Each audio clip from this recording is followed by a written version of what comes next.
I came home after 3 brutal months on an offshore rig, bone-tired, smelling like diesel and salt water, just wanting my own bed. And there she was. A woman in my dead wife's silk bathrobe screaming at me in my own driveway, telling me I had no right to be on her property. And the worst part, she wasn't some stranger. She was Karen Whitmore, president of my HOA. She'd been living in my house, eating my food, sleeping in my bed for 2 solid weeks, and when I pulled out my keys, she called the cops on me. My name's Dex Callahan. 52 years old, 15 years of oil rigs. The kind of work that breaks your back but pays the mortgage. My wife, Sarah, used to joke I was married to the ocean, and maybe she was right. She died of cancer 2 years ago, and the payout plus our savings gave me the one thing I never thought I'd own: a 4,000-square-foot Tudor-style mansion on Lake Serenity right in the middle of Willowbrook Estates. $1 million houses, manicured lawns, neighbors twice my age arguing over mailbox paint colors. Paradise if you could ignore the HOA breathing down your neck. From the day I moved in, Karen had it out for me. She lived in a modest colonial 6 streets over, but somehow acted like she was queen of the whole subdivision. First, fine $500 for repairing rotten boards on my dock. Then, $300 because my mailbox stood 2 inches too tall. Then, $750 because I parked my Toyota Tacoma in my own driveway, apparently a commercial vehicle thanks to the company magnets on the doors. And every single violation notice arrived while I was offshore, conveniently scheduled for hearings I couldn't attend. Funny coincidence, right? Still nothing compared to walking into my own living room that day. The oak coffee table my wife picked out was gone, replaced with some particle board garbage. The faint lavender scent Sarah loved gone, replaced with cheap vanilla candles. Karen's clothes hung in my closet right next to my wife's things I hadn't had the heart to touch. I pulled out my phone, snapping photos, video, anything. She locked herself in my bedroom, and wailed to 911 that some aggressive man had broken into her home. Deputy Kowalski showed up, fresh-faced, maybe 30. He listened while Karen put on crocodile tears and waved around what she called a caretaker agreement, complete with a forged version of my signature. She even tried to turn my key in the lock, smirking when it didn't work. She'd changed them all. Security upgrade per HOA requirement, she said. The deputy looked at me like maybe the crazy woman had a point. He suggested I get a hotel sorted out in the morning. So there I was, standing in my driveway, locked out of my own house, watching Karen wave at me through the window like I was the trespasser. That night in the motel, I stared at the ceiling and thought about Sarah, about all the years offshore to pay for that dream home. I asked myself if it was worth it. Maybe Karen was right. Maybe I'd been gone too long. Maybe this house wasn't really mine anymore. For a moment, I almost believed it. But then my phone buzzed. It was Fletcher, my 71-year-old neighbor who'd been watching the place. He sent me security footage of Karen hauling in suitcases, groceries, even a damn cat carrier. Another clip showed her leading some man in a cheap suit around my dock and outdoor kitchen, pointing things out like a realtor giving a tour. That snapped me out of it. This wasn't about me being careless, this was a setup, a full-blown heist. The next morning I sat in a Denny's with coffee that tasted like mop water, calling my buddy Marcus a lawyer.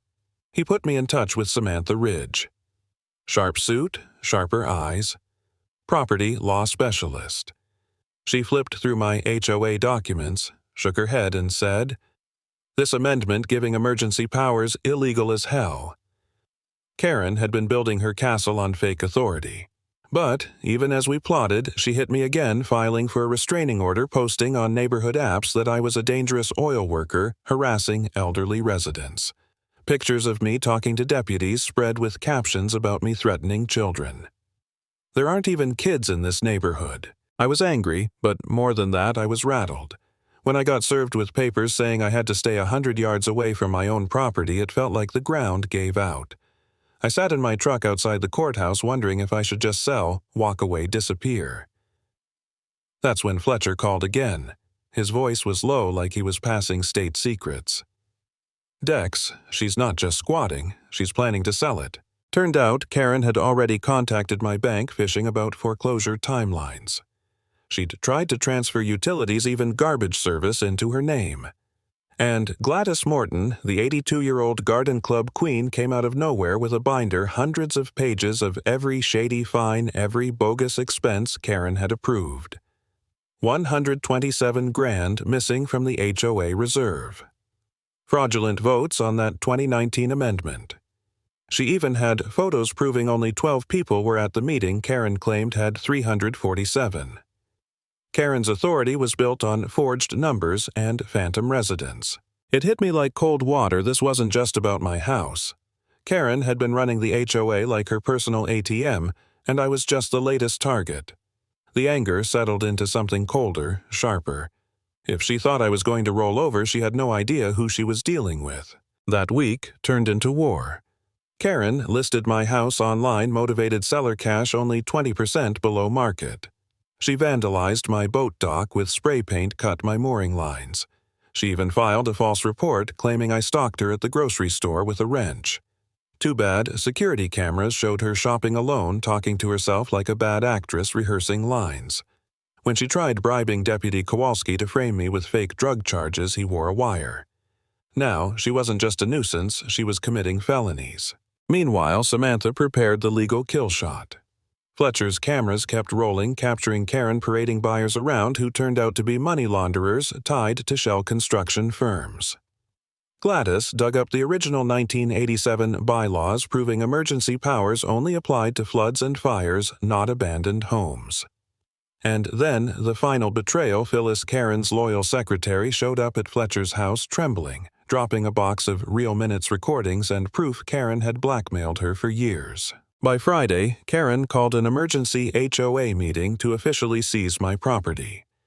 Usually those meetings had a dozen sleepy retirees nodding yes, but this time Gladys had activated her secret weapon, a phone tree of every pissed-off homeowner Karen had ever fined.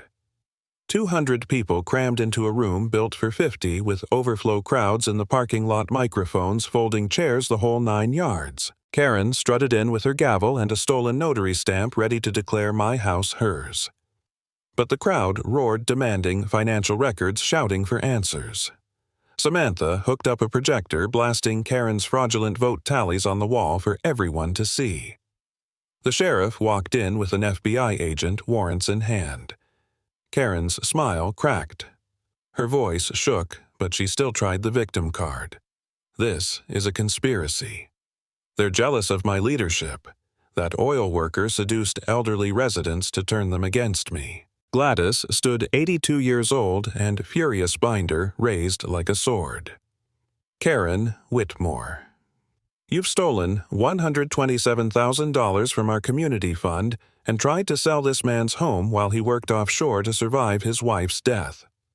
The room erupted, cheers, shouts, a standing ovation. Karen tried to bolt, shoving through folding chairs, but the sheriff barely had to move. The crowd closed in around her, and the sound of handcuffs snapped through the air like a gunshot. She shrieked about her connections, her power, how this wasn't over. But it was. Right there in front of 200 furious neighbors, news cameras rolling, the tyrant of Willowbrook Estates went down hard. And that's how I learned bullies only win when you stay quiet.